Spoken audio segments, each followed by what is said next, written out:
Welcome to this special sporting episode of Talking Lamar. Today, I'm confessing my indifference to the Super Bowl game itself. Let's get to it. What are you talking about? What are you talking about? Sorry, I forgot what I was talking about. What are you talking about? I am talking to you. That's just what I was talking about. It's Talking Lamar. The whole Super Bowl thing, the whole thing leading up to it, it's a really weird time for me because I'm supposed to be hyped up about it because everybody gets hyped up about it. And when it gets to the playoffs and I'm around a group of people, if their guys are there and everybody's talking, somebody will always ask me, who you think it's going to be? Well, my first thought is, first going to be what? And then I realized, they're asking me which teams are going to be in the Super Bowl. I have no earthly idea. Because to answer that question, I would have to know at least who are the 4 to 6 teams that even have a chance because they're doing the playoffs and stuff. I have to know that before I could even make a guess. I would have just as much of a chance answering that question of who do you think is going to be in the World Cup? And I would rather be beat with a stick off a chinaberry tree than watch soccer. I mean, so, at least I do understand football. I played football when I was younger, and I watched college football. But even that, I only watch the teams that I pull for. Alabama, my wife's from Alabama. Clemson, 3 of my kids went to Clemson. And South Carolina, because one of my kids went to South Carolina. I just don't sit down and watch 2 teams that I don't have any skin in the game, that I don't really care about, play. But I do understand football. I know how it is. Now, Sheri, your husband will sit down and watch anybody playing football, correct? If it's college, and preferably SEC. Until the college playoffs happen, Kevin doesn't have much time for non-SEC teams. He'll watch an ACC team play so that he can trash talk his daughter who went to an ACC school and his ex-wife, my sister wife, who went to an ACC school. Yeah. Sometimes he'll forget where he is and who he is, and he'll march into the room where I am to trash talk me about Temple University's football team, which I am here to assure you I know nothing about. Just as well, Sheri. Yeah. Just as well. And he'll so just so you know, Miss Temple, your boy so-and-so, and he'll name a name, and it turns out, like, I'll Google it, that this is the second assistant defensive line coach or someone I would never know. He'll be like, just so you know, your boy so-and-so is going to go down today to whatever team. I have no idea what the man's talking about. And where the difference between us is, you understand football and don't watch it. I watch it and have no clue what the hell is happening at any given time. Well, see, that's and another one that comes around is hockey. I can't watch something that I have no idea of what they're doing. I've been to one hockey game in my entire life, and Sheri, you were there. That's when I went, and there was that race across the whatever. Do you remember that? Yeah. Yes, and so I watched the hockey game because I was there, and I just don't understand icing. What is that? I know it's not good. It's a penalty. But you know what? There are not many rules in hockey. Hockey, actually, especially if you go to it live, that's a fun experience, and there really aren't enough. I mean, there's really not much to understand. Now, here's what I do love about hockey. If I'm flipping through the TV, to watch anybody be able to do all of that on skates is unbelievable. I mean, everybody talks about figure skaters. Can a figure skater do that with somebody trying to hit them with a stick? I don't know if they could or not. I mean, these guys can skate, and that is such a talent, But they're not doing triple axles, I will say that. Well, I don't know. Sometimes you get hit in the head with a stick, you might do a triple axel. I don't know.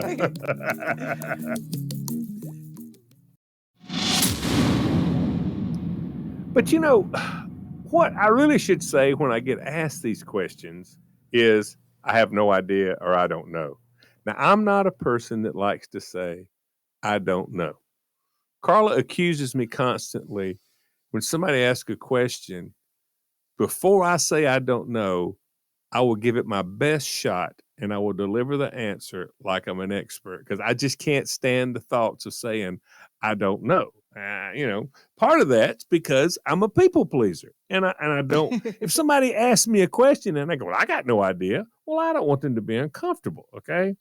And, but a lot of this whole sports thing comes from when I was on the beer truck. The first rule of sales is people have to like you to buy from you. Now, a lot of people are thinking, well, you're selling beer. You just put in what that. No. You could get by like that. But if you really want to sell more than anybody else and you want to win the contest and you want to do all this kind of stuff, you got to put some effort into it. What happens is you want more space for your beer. In a convenience store, you're trying to get an extra door so you have more space. In a grocery store, you're trying to get more shelf space because the more people can see your stuff, the more that they want to buy it. So you have to be able to talk about everything. And I found out that store managers like to talk about football on Monday. They want to talk about what happened on Sunday. Now, I didn't want to watch it. So what I would do is I would instigate the conversation with something like, hey, Mr. Smith, did you see that pass on Sunday? Because trust me, there's always an unbelievable pass in some NFL game on Sunday. And then Mr. Smith might go like, oh my gosh, I did. It was incredible. And then so-and-so would go on and on and on. He was running this, that, and he'd mentioned the team. He'd mentioned the quarterback and everything, and the receiver, all of that. And now for the rest of the day, the next store I went into, I could say, hey, did you see Billy Ray throw that unbelievable pass to da-da-da? And the guy goes, yes, I see. So now all of a sudden we're in camaraderie. Okay. We're ready to roll. And Lamar, so this is genius. This is genius level stuff I'm hearing right here. Go on. Yeah, you got to find that kind of stuff. So, but I know I'm supposed to really care about the Super Bowl, and I do care. I care about the commercials. I love a good commercial. I mean, I'm the person, I watch I never fast forward. I watch the commercials because I love them. And this is when everybody brings their A game. Super Bowl commercials, it's the A game. For years and years and years, back when it was a VCR, I taped every Super Bowl commercial. I mean, not commercial, but every Super Bowl. And I still put it on the hard drive. I still put on record, okay? And especially if I go to a party. That way, when everything's set and done and I'm by myself, I can sit down and I can fast forward through the game and watch the commercials.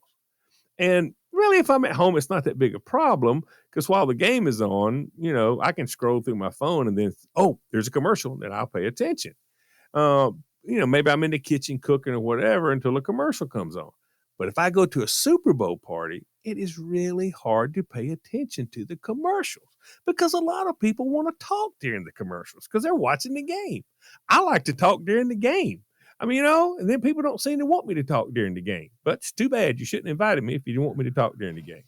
So, Buddy, I'm with you, and I'm having the realization that this might be why I don't get so many Super Bowl party invites anymore. Because like you, I'm like, let's have snacks and watch the commercials. Yes.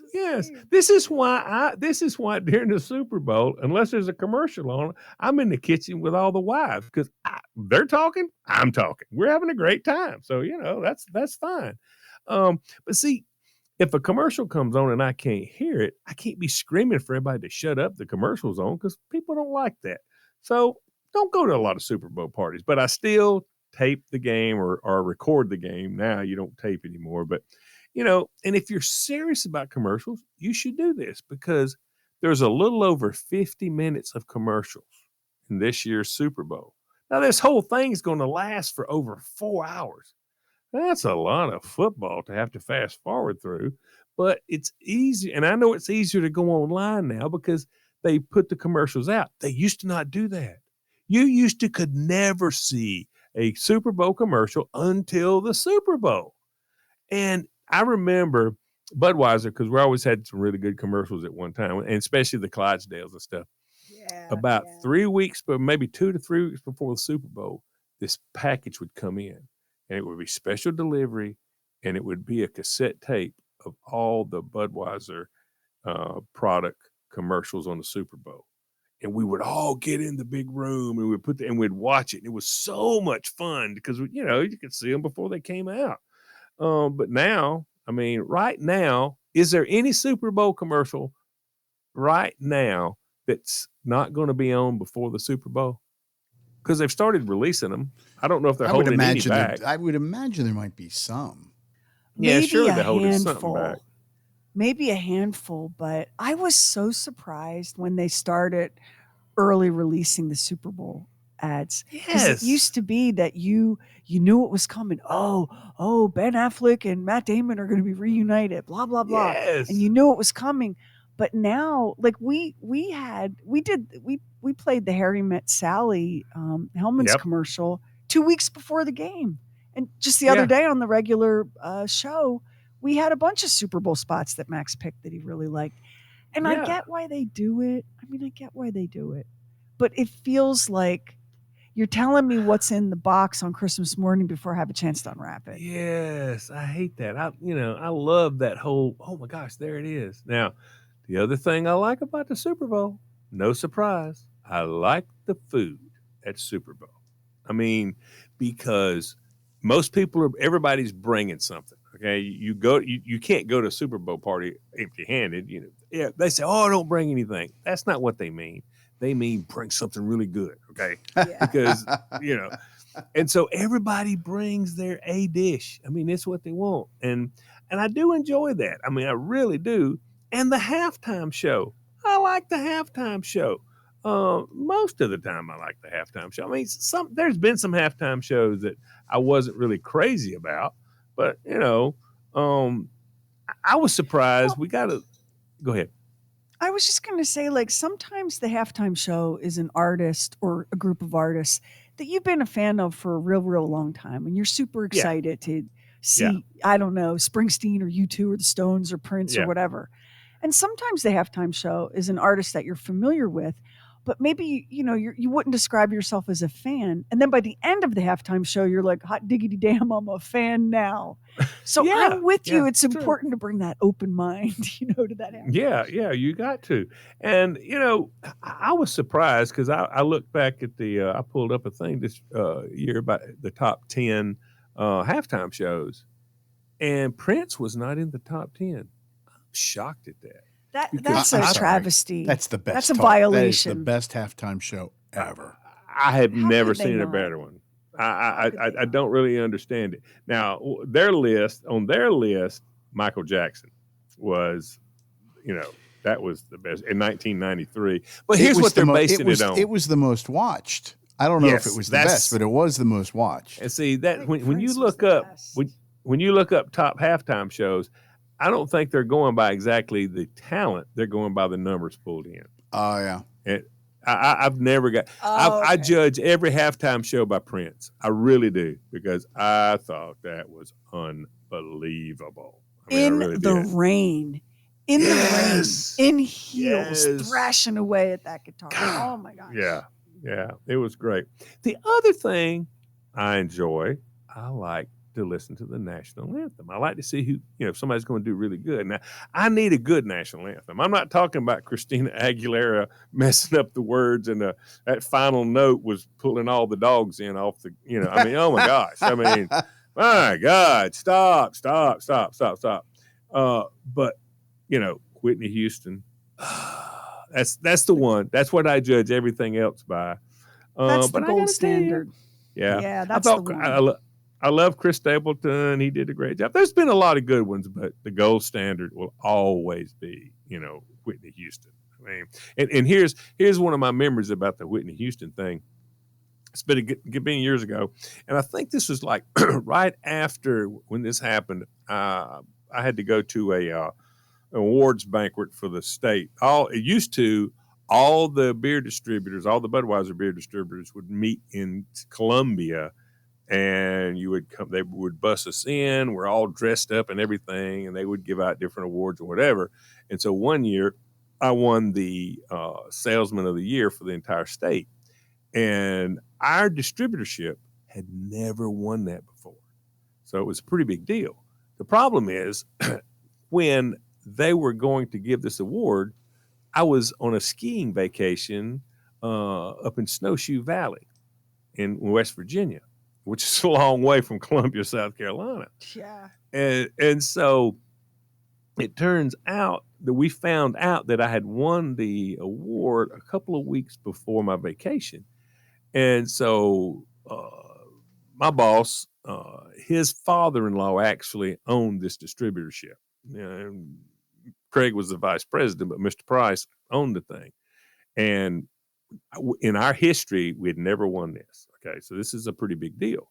And so, so Craig says, all right, well, what will it take to get you to Columbia? And so I worked it out. I could see what the deal was. I would have to leave the ski place on the top of Snowshoe, on the very top of the mountain. I would have to leave there at midnight because it's a 5-hour drive to get to the airport. And so for that to happen, because we're up there with some other people, so I'm just going to have to leave. I don't have a car. I'm going to have to leave my wife at the time, my ex-wife, I had to leave her with them, and then I fly to Columbia. And so I called a cab in West Virginia, and I said, I need you on this date. I need you to pick me up at midnight at Snowshoe, West Virginia, at the top of the mountain. I need you to pick me up at midnight, and I need you to drive me to the airport. And the guy goes, what? And I told him again. He goes, hold on. And he didn't even cover the phone. He goes, Frank, come here. There's some guy on the phone wanting to do a 5-hour. Come here. So I guess Frank must run the place. So Frank gets on the phone, and he's, what can I help you with? I said, well, I told him what the deal was. And he said, man, that's a 5-hour drive. I said, yeah. And he said, I said, how much is it going to cost? Now, this has been years ago. He goes, $250, which is, I guess, a lot for a cab ride. So I said, I'll get back to you. So I go tell Craig, I said, it's going to cost $250 cab ride to get to the airport, and then I'll have to fly. And he's like, so I'm paying for a plane ticket and a $250 cab ride. I said, and tip. You're going to have to tip him. I'm going to say it's a $50 tip. So I'd go ahead and save $300. He goes, why would I pay that? And I said, well, it's up to you. I said, but when they call out my name and I'm not there to get this award, I said, do you want to be sitting there explaining? He goes, shut up. Just call him back. He said, tell him, we'll send him the money. So anyway, I go on the skiing trip. Everything's great. So this is on a Friday night because the award, no, it's on a Thursday night. They pick up because the award thing is on Friday. So 12 o'clock, guy shows up. I got my pillow because I know this is a long ride. So I got my pillow and I get in there and I tell him, I said, look, I'm going to go to sleep. Wake me up when we get to the airport. But then I had a hard time because this was the first time I've ever been inside a cab in my life. Never been inside a cab. And I've watched a lot of movies, and cab drivers will murder you. Okay, they will murder you and leave you on the side. Well, they will. I'm telling you, cab drivers. That's the basis of a lot. What percentage? I'm wondering. Well, everyone I've ever watched on the movies, that's about 80 or 90%. So I'm, and let's just say this, Mac. Let's say I don't think it's 90%. Let's just say I think it's only a 10% chance he's going to pull over and murder me and leave me in the woods. Are you comfortable with a 10% chance? See, I need a 0% chance. But he did not murder me. And I finally did doze off. Can I pause you right here and ask you this question? Did it at any time occur to you that the cab driver who showed up to see a grown-ass man clutching a bed pillow for a 5-hour ride, that the cab driver wasn't afraid you might be intending to murder him? You know what? You didn't think of that, did you? Oh, you did? No, I did. I did think about that. And I thought, he's sitting there driving, and he's thinking, I'm going to slide up behind him, and I'm going to pop open my knife, and I'm going to run it across his throat and kill him. That's what he's thinking. Okay? Yeah. And you know what that means? That means he's going to be awake. He ain't dozing off. He's going to be he is going to be nervous and stay awake, which he did. So me and him both was glad to get to Charleston, West Virginia, to the airport alive. We both were happy. He didn't kill me. I didn't kill him. So I assume at no point you thought you'd break the ice and dispel anyone's anxiety by saying, "Brother, I am not here to murder you." Okay. Listen. I did think about that, and I chuckled a little bit because I thought, what else would a murderer say but, "Hey, buddy, don't worry. I'm not going to murder you." Now I've put him in a position to like, oh, God, he's even mentioning murder. He's thinking about murder. Maybe I need to pull over and kill him first. I didn't want to get into all this. I made it. I mean, you know what I'm saying? This could go either way. So, but it was fun. But anyway, I told you that to tell you this. So we get there, and we're sitting there, and they're doing all these presentations, but before the thing opens up. And this is right after she had sang the national anthem. And the way the camera shot is a big, huge screen. And she's singing, and she's really hitting it. She's getting right to the payoff. And about that time in the background, you see these jets come across, and they do that flyover. Yeah. Listen. I'm standing there. I got my hand over my heart. I'm singing with her. Man, I got tears in my eyes. God, she's just, and every time, she's the best. She's absolutely the best. It was awesome. It was awesome. It really was. That's so, like, what an exciting cluster of memories. And you had never been in a cab before. Nope. So your first cab experience was 5 hours in the wintry mountains of West Virginia with your pillow. Yep, with my pillow. And now when that whole Uber thing started, I didn't ride in the Uber for, oh my gosh. Carla had rode in a bunch of Ubers because she was traveling with work some. And I always told her, I said, man, have you not watched any of these shows? Because then all of a sudden, when Uber started, all the cab drivers quit killing people on the movies. Now, the Uber people is killing everybody. And that's not just in the movies. I mean, you've had problems with Uber. I mean, that scared. I never did like, I'm okay with it now, but I was against it. I think I was watching a different channel because I was operating under the assumption that all the husbands and boyfriends were going to kill you. And that you were safest in a cab or an Uber on your way away from the murdering husband or boyfriend. There you go. I guess it depends on what you're watching, but I'm telling you, on CSI, every other week, the serial killer was a cab driver. I'm just saying, it's always a cab driver. You can't trust them. Wow. And any of you people, any cab driver that's listening, I know I'm wrong, and I apologize. I never thought that about you individually. I think you're a good guy or woman. So nice cover. Yeah. But yeah, so I am looking forward to the commercials, and I'm looking forward to, I don't know. I mean, the game, I guess, it'll be okay, I'm sure. And I know it's a big deal because they could win a three-peat, and that's never happened. I thought that had happened before. No, I don't know why I thought that. Not in football. Has in basketball. For some reason, I thought the Steelers had won 22 in a row or something. I mean, I knew that was a big deal. One for the thumb and all that kind of stuff. But there are only a handful of Super Bowl games that I watched with real attention. One of them was when Max's team, the Panthers, made it into the Super Bowl. I was like, I love an underdog, man. I love an underdog. And they were underdogs. And Max was so excited his team made it into the Super Bowl. And I knew how the destiny of every person involved with that team would change if they won. So I really was rooting for them to win. Spoiler alert. Well, also, and Max, you'll be able to answer this question. When they got to the Super Bowl, they were a young team. Yeah, they had not been around. How many seasons had they had before they got there? Well, they've been to the Super Bowl twice. Yeah. The first time, though, it was pretty early on, wasn't it? It was probably about 8 years after they had come into existence. The first time they went to the Super Bowl, and they were defeated by Tom Brady and the Patriots. But everybody's been defeated by Tom Brady. When I was growing up, except for the he can't beat the Giants in the Super Bowl. When I was growing up, there were two glues in my parents' marriage. One was Catholicism, the other was football. If there was any football game on, it was watched. It wasn't really for me. Watching football can become a bargaining chip at times. I'll do this if you let me do that, kind of thing, But they watched football. When they were first married, they went to high school football games for entertainment, cheap entertainment. That's how much they loved cute is how that? much they loved Yeah. football. So when it came to things like Super Bowls and all, they'd made a deal about it. I mean, my mother would make Super Bowl snacks and that sort of thing to watch it. Even if it wasn't a team that we rooted for, we would still make a deal about it.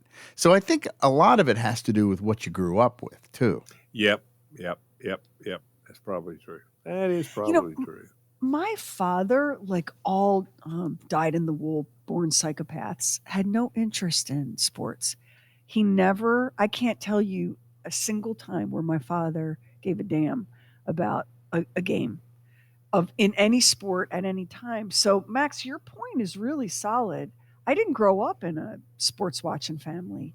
The closest I would come to it is, my brothers were into it because one played football and one played baseball. And so, they were way into that stuff. But I didn't grow up with it. I don't think Lamar grew up with it. No, And I I'm grew one, up playing. I played all the but sports. I not played watching, every sport. right? Not But not watching. No, not watching. watching. No. I wonder. No. Hmm. Listen, I love to watch. I love college football. I enjoy it. I really like it so much better. And here's what's going to amaze me. Every time I watch a pro game, it is so different of how fast and how it's a completely. I mean, these are athletes. There's no doubt. There's no doubt about that. But like when I watch, a college game, and we always go once a year. We go to an Alabama game. We see it live. And I like to go to a live big college football game, but you couldn't give me season tickets because that's a lot. And when you go to a football game, it's a lot to go. Max, you go to a lot. I have. I don't as much anymore. I just they've priced me out. But I would buy season tickets from somebody. And the thing that's nice about it, you get to go to all the games. The thing that's bad about it is, let's say I have a weekend where something comes up. You have a family function, you have some other out of town function. Then you have to figure, well, what am I going to do with the tickets? And am I going to give them away? Or going to try to sell them? Yeah. There's all kinds of stuff. So you really you're tied to it. You get the tickets, you're tied to it, and it's an investment of money. Because going to an NFL game, they complain that people don't go to the games, and I'm going, I'm going to raise my hand, tell you why I know people are going to the games. The concessions are outrageous, the parking's outrageous, and the tickets are outrageous. Yeah. Yeah, it's a lot. It's a lot. When Alex was in Clemson, we went to a ton of home games because it was important for us to go there and tailgate, and she'd bring all of her friends over, and I mean. And I could get tickets for free. That's not a big deal. And Carla would say, "Oh, well, it's free." Wait, it's not free because I'm feeding 20 college students all the food. I mean, at one point we had an early game, and so we got there and Carla said, "Well, we need to do breakfast." So I've got a generator operating a hot plate, and I'm running the omelet station for college kids to come by. What do you want in your omelet? This is a lot. This is a lot because there's a lot of pressure on a parent. Listen, if your kid is going to bring their friends to your tailgate, your tailgate's got to be for real. I mean, you know what I'm saying? You got to have the tents and you got to have all the stuff. Oh, man. That's when Jared was at Clemson, his roommates, mom and dad, had not missed a Clemson home game for 22 years. Oh, I admire the commitment. I do. It's not me, but I admire it. No, not me. The college football thing, Lamar, I was not aware how intense college football fandom could be until I met my husband. The very first college football game I ever went to wasn't at the college I attended. I went to a Georgia football game with Kevin, and it was a wild spectacle. The tailgating. There were people tailgating with crystal chandeliers in China. Yeah. It was wild. It's a deal. Yeah. And they do the Bulldogs do this thing called the dog walk, where everybody lines this one part of the campus. I can't tell you. I don't know the campus, but the spectators and students line it, and we all pump our fists and bark at the players, which I enjoyed very much. I'm a very big fan of that. Kevin's family had season tickets at Sanford Stadium. I mean, it was a Yeah. thing. His dad went to Georgia. Kevin went to Georgia. Like they were hardcore Bulldog people. No, that's a So big deal. I was confused when my daughters got old enough to start applying to colleges. Kevin would be like, "Why would you want to go there?" And I'm like, "It's one of the finest institutions in the region." Yeah, but their football team blows. Well, this is. Let me introduce you to Olivia. She lives downstairs, and the closest thing Olivia ever gets to holding a football is a burrito. So we're like, she's not playing, she's not watching. Even now, as one of our kids is beginning to look at grad schools, Kevin will go, "Where's she applying?" And I'll say, "Well, so and so." And he goes, "Ah, that football team. God, I hope they don't let her in." I'm like, "What are you talking about?" College football people are a very specific kind of people, are they not? Yes. They are. Yeah. Oh, yeah. Oh. Listen, the whole reason my brother-in-law Looney, the whole reason he has that motorhome is to go to the home games at Alabama. That's the only. Now he does use it for a few other things, but I mean that's why he bought it. That's why he bought it. Well, Alabama, of course, is a hate-it rival in this household because of the Georgia-Alabama rivalry. And I can assure you that I have been spending a fair amount of time with my husband before I understood that Nick Saban was the coach of the Alabama Crimson Tide and not some asshole that Kevin used to work with. The way he would talk trash about Nick Saban, I'm like, who is this guy? What a dick. And it turns out that he's the coach of some football team. Like, it was crazy. Yeah. Yeah, this is true. Yeah. This is true. And I guess it's that way for, if you're really into the pro football, it's absolutely, I mean, it's that way. I mean, Max, do you watch much college, or you're pro, right? No, I watch college too. I mean, I'm a big Notre Dame fan. I've been to Notre Dame to see a football game. I mean, I'm a big Notre Dame fan. And so, I watch college football, sure. Yeah. It's football and it's on. See, that's I can't. See, I get it. This is what I get. This is what I get because Bridget too is a Georgia fan, and she says, "How can you watch teams that you don't know anything about?" And I went, "It's football. Gotta watch football. That's good enough. Yeah, it's good enough for me." Yeah. And I'm not alone. Otherwise, it wouldn't be so highly ranked. And I'm not talking Super Bowl. I'm just talking like Thursday night football, Monday night football. I mean, it's still, it's very highly ranked, rated. If I really love to watch sports, I couldn't even be employed because I watch every TV show. There is. I mean, yeah. I mean, I'm sorry. I mean, I'm streaming. I'm doing whatever. I'm watching. If I added sports to that, oh God, I couldn't work. Be no way. Well, you would die alone because at some point Carla's going to be like, what, enough. Oh, yeah. Yeah, enough, buddy. Yeah, that's exactly right. I thought it would delight my football crazed husband that I'm Kevin. I have joined the Chiefs kingdom because that's where Taylor's boyfriend is, and I'm a Swiftie, as you know. So we're going to be watching NFL every time the Chiefs play. I thought that would be thrilling for him. Finally, I'm going to watch a football game. He was appalled and outraged and disgusted. even now, I'm like, we have to put on the game the Chiefs are on. He trash talks my team. He makes fun of Travis. He argues with me about Patrick Mahomes. And I'm like, what is wrong with you? Like, I am watching something that you really like, but he wants me to watch. But it's for the wrong reasons, college. according to him. It's the wrong reasons. Yeah. Well, you know what? Sometimes I show you my boobs just to make you stop talking. That's the wrong reasons, but you're still engaging in that. Yeah.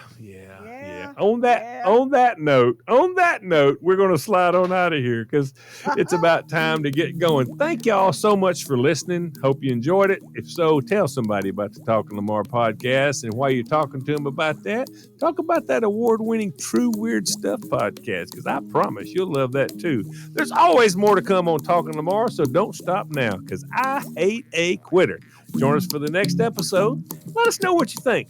Go to the Bob and Sheri app, look down at the bottom, and click on the microphone and start talking. We can't wait to hear from you. You can also do old school by calling 844-52-SHERI, SHERI, and leave a message. Until then,